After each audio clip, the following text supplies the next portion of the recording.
Eu sou Ana Lopes, jornalista e exploradora. Levei choque!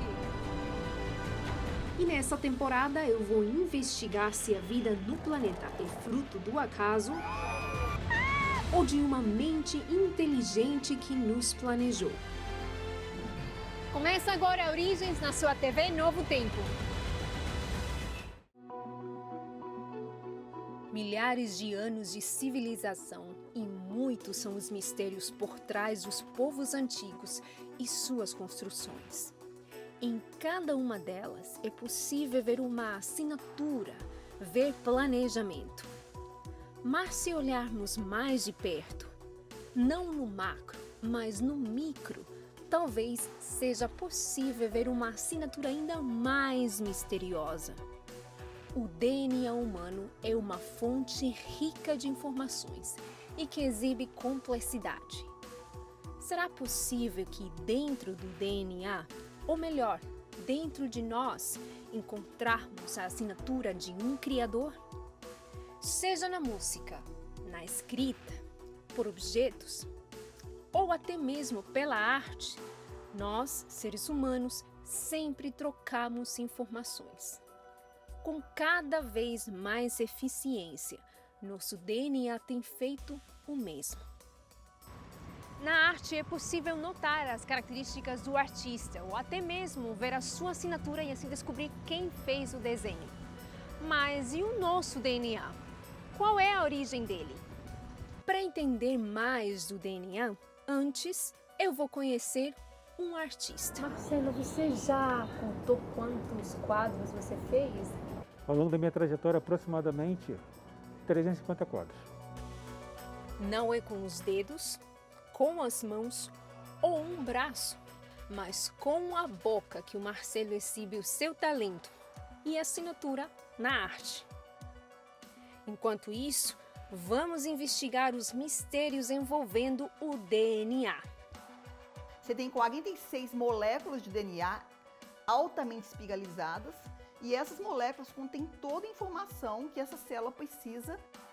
E ainda eu vou visitar novamente um velho amigo. Oi, Ana. Legal que voltou. Percebi a sua ausência. Isso e muito mais daqui 30 segundos no Origens. Enquanto que para compreender as informações existentes é preciso olhar para baixo, mais precisamente para um microscópio, para enxergar o nosso DNA. Há lugares em que a informação está em olhar para cima. No Vaticano, mais precisamente na Capela Sistina, é possível ver no teto uma das obras de arte mais aclamadas de todos os séculos. Numerosas e distintas figuras da Bíblia foram retratadas por Michelangelo no século XVI. E para quem gosta de arte, diz que nem é preciso ver o nome do artista nas obras, mas que elas mesmas falam sobre o autor. E hoje, eu, Ana Lopes, jornalista e exploradora, estou embarcando rumo ao Rio de Janeiro para conhecer um artista e tanto, com centenas de quadros pintados e um talento nato. Eu tô falando do carioca Marcelo Cunha. Marcelo, você já contou quantos quadros você fez? Ao longo da minha trajetória, aproximadamente 350 quadros. Bastante. E o que você mais gosta de pintar? Olha, a natureza é uma coisa que me inspira bastante, mas a minha preferência é retratar o homem no campo. Eu tenho um carinho muito grande pelo trabalho rural, plantações, colheita. Eu tenho uma identificação que eu não consigo explicar. E não é com as mãos que ele manuseia o pincel e faz a arte acontecer. A criatividade que começa na mente é transmitida para a tela com o pincel apoiado pela boca do Marcelo. Como você aprendeu a pintar com a boca? Eu comecei em 1994 a partir do exemplo de um outro deficiente físico que apareceu no telejornal. Comecei a pintar na mesma tarde, comecei a desenhar principalmente. E depois, no ano seguinte, comecei a pintar quadros, né? Mas imagino que deve ter um grau de dificuldade assim bem maior pintar só com a boca. É bem difícil, porque a gente não foi preparado para usar a boca para movimentos tão repetitivos. Mas a vontade de produzir, de me sentir útil através da arte, fez com que eu superasse essa limitação que veio a partir das dores. Desde o início, o mesmo sentimento que eu tenho hoje, que eu carrego, é pintar, é uma coisa que é gratificante. Assim como nos quadros é possível ver a perfeita harmonia das formas e das cores, trocar informações por meio da arte e ainda ver claramente que alguém planejou o quadro é surpreendente. Mas e se algo parecido estivesse dentro de nós? Seria o nosso DNA uma assinatura microscópica deixada por um artista na criação deste mundo? Bem, DNA é uma molécula orgânica composta por nucleotídeos, são moléculas menorzinhas, né, que vão se juntar em uma linha, em uma cadeia e vão compor então essa molécula orgânica DNA. A função desse DNA, o DNA ele contém o que nós chamamos de informação genotípica, né, para a expressão do nosso fenótipo das proteínas. Então nós somos formados assim, com essas características, porque lá dentro das nossas células existe uma molécula onde a nossa informação, as nossas características estão ali descritas. Eu já ia perguntar quais são essas informações que estão ali no nosso DNA de cada um. Sim, pois é. Nós humanos temos 46 filamentos de DNA, que nós chamamos cromossomos, né? Então, cada cromossomo tem sequências ali, partezinhas desse filamento que codificam proteínas. Então, até mesmo o jeitinho que essas proteínas vão se combinar e se expressar está ali guardado no nosso DNA, nessas informações. Por exemplo, a cor do nosso cabelo. O nosso cabelo tem pigmento, a cor da nossa pele, dos nossos olhos, pigmento, né? A melanina, por exemplo. A nossa informação, então, o que somos, está já guardadinho lá dentro de cada uma das nossas células. Uma verdadeira obra de arte.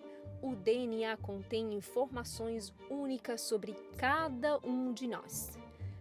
Não à toa, o artista Heather Dewey Hepburn passou a reconstruir faces de pessoas a partir de amostras de DNA coletadas em materiais descartados na rua. A arte, que surgiu com o intuito de capturar as diferentes nuances da vida, é também reflexo de uma origem que ainda estamos por estudar e aprender ainda mais.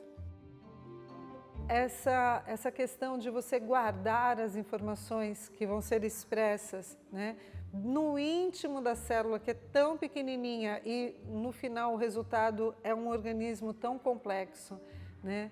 Tudo isso expressa realmente um planejamento bioquímico, molecular, celular, orgânico, anatômico, morfológico, né? Então a palavra criação, ela já acaba saltando da boca, né?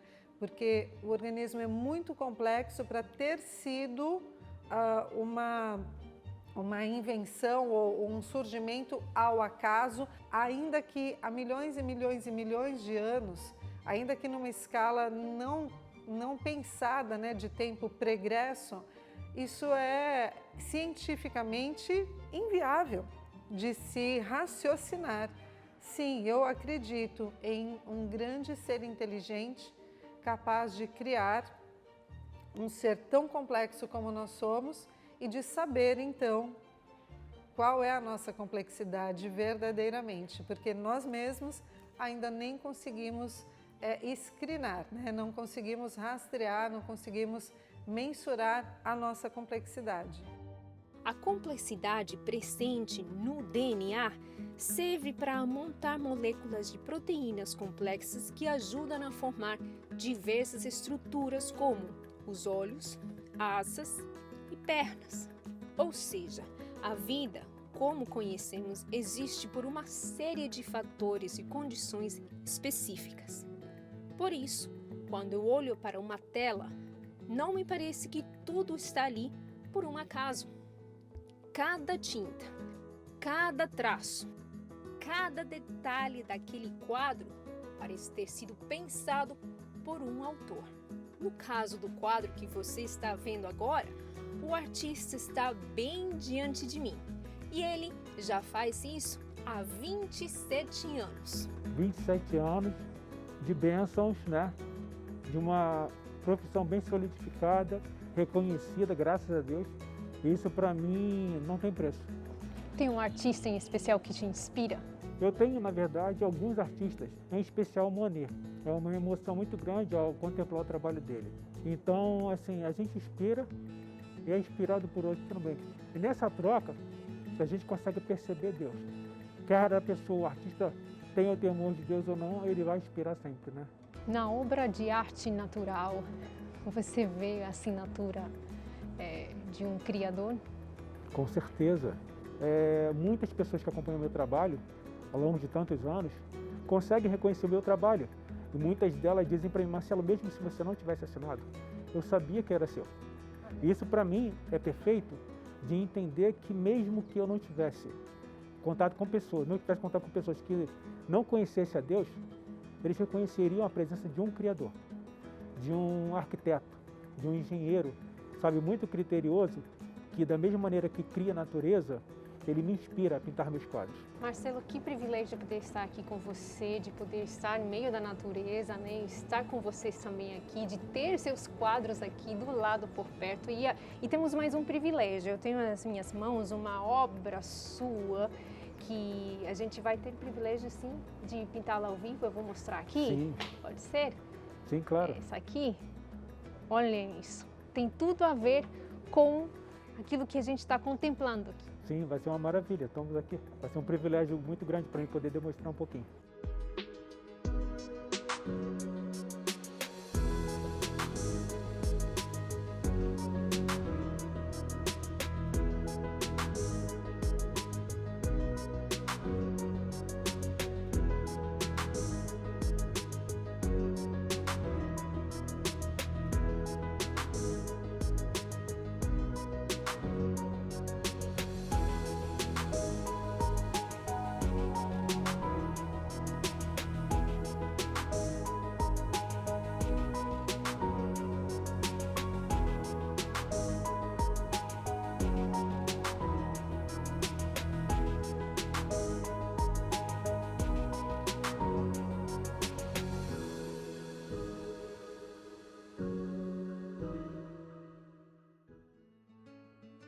Um único quadro pode contar anos de história da humanidade, tal qual o estudo sobre o nosso DNA.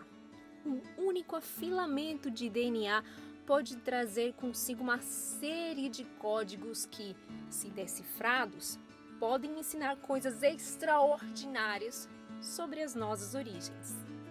Por isso, no próximo bloco, eu vou em busca de respostas.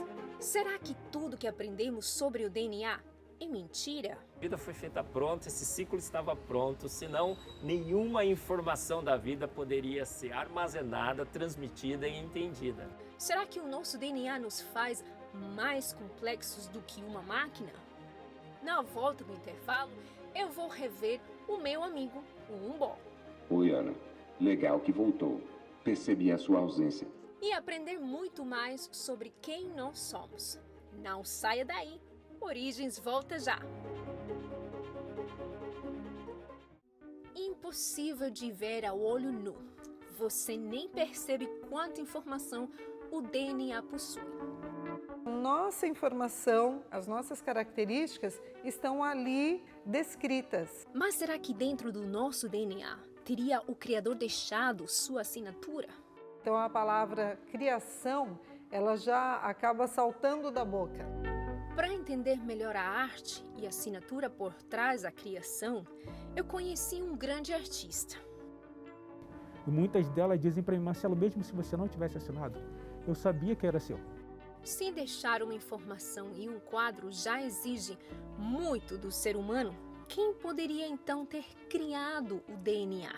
Fala de planejamento, fala de uma inteligência superior como tendo criado uma molécula como essa. Por isso, eu quero entender as dificuldades por trás de colocar informações em um robô, para depois entender a complexidade por trás das informações no nosso DNA. Tudo bem? Tudo bem com você? Oi, Ana. Legal que voltou. Percebi a sua ausência.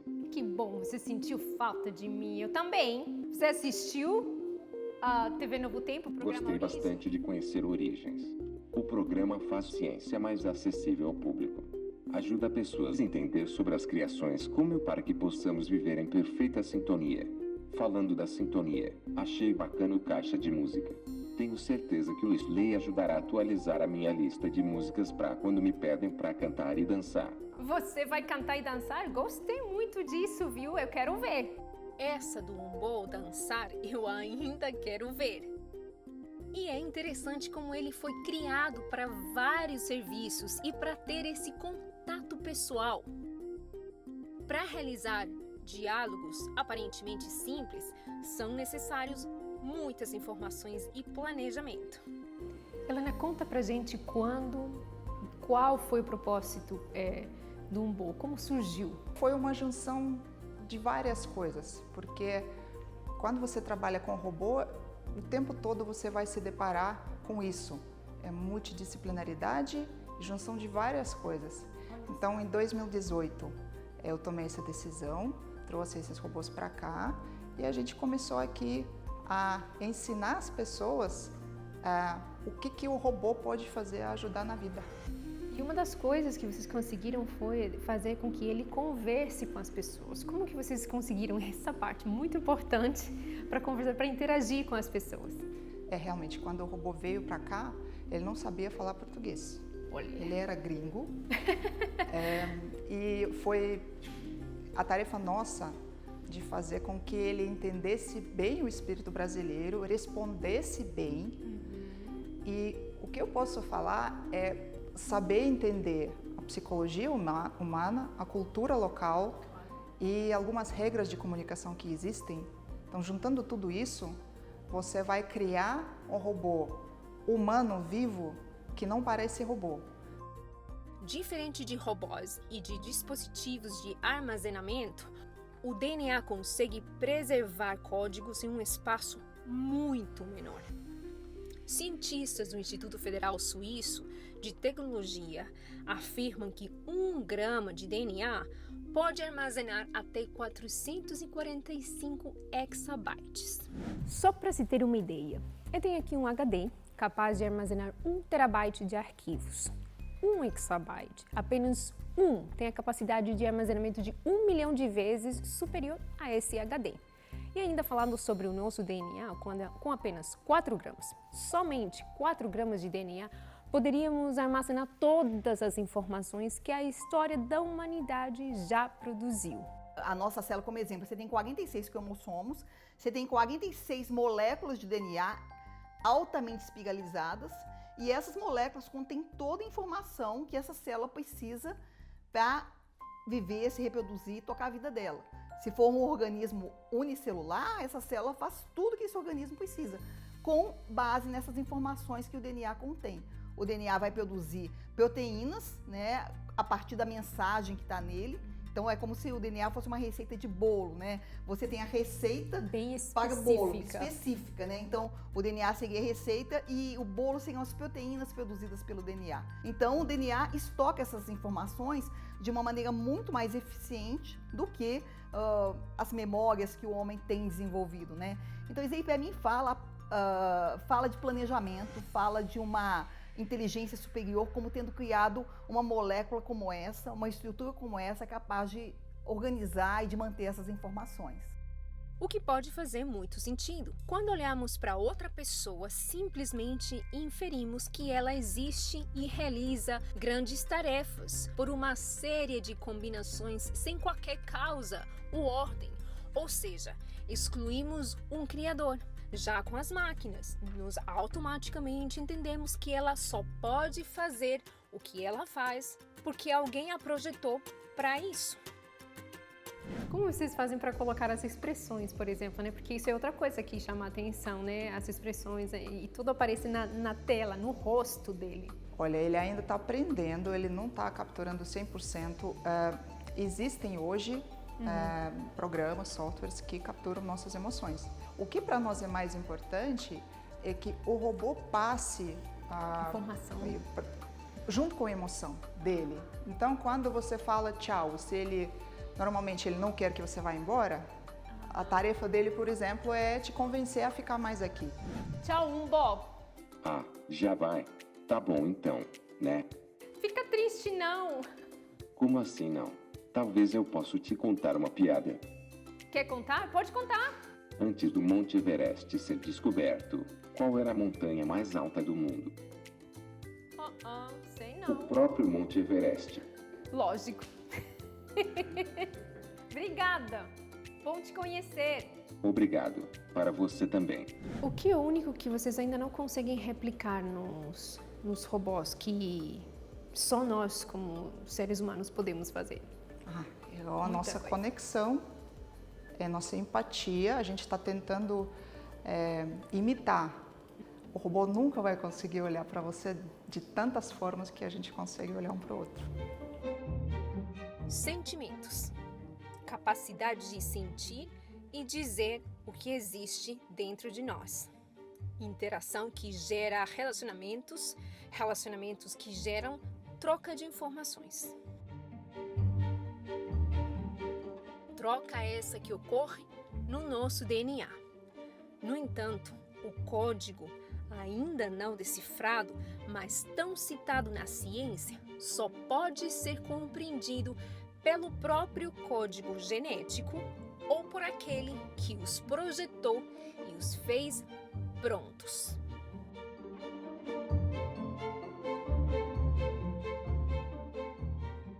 Essa informação ela só é percebida, ela só é traduzida, expressa, quando toda a maquinaria do nosso código genético e do nosso genoma está funcionando. Então você precisa de um DNA, você precisa de um RNA para levar essa informação para o ribossomo precisa ler essa informação. Para ele conseguir ler, ele precisa dos transfers RNAs que trazem os aminoácidos. Para que os transfers RNAs tragam os aminoácidos, você precisa ligar o aminoácido no transfer, então você precisa de uma enzima, a tRNA sintetase. E essa enzima, para ser produzida, precisa do DNA.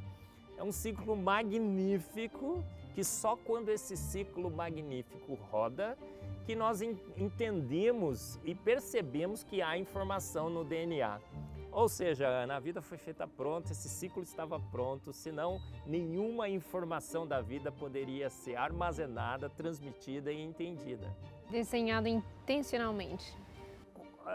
As evidências mostram isso. Há intenção, há propósito, há anteevidência, há planejamento. A vida não foi feita por acaso, ela não surge por acaso, porque senão todo esse sistema não estaria pronto para funcionar.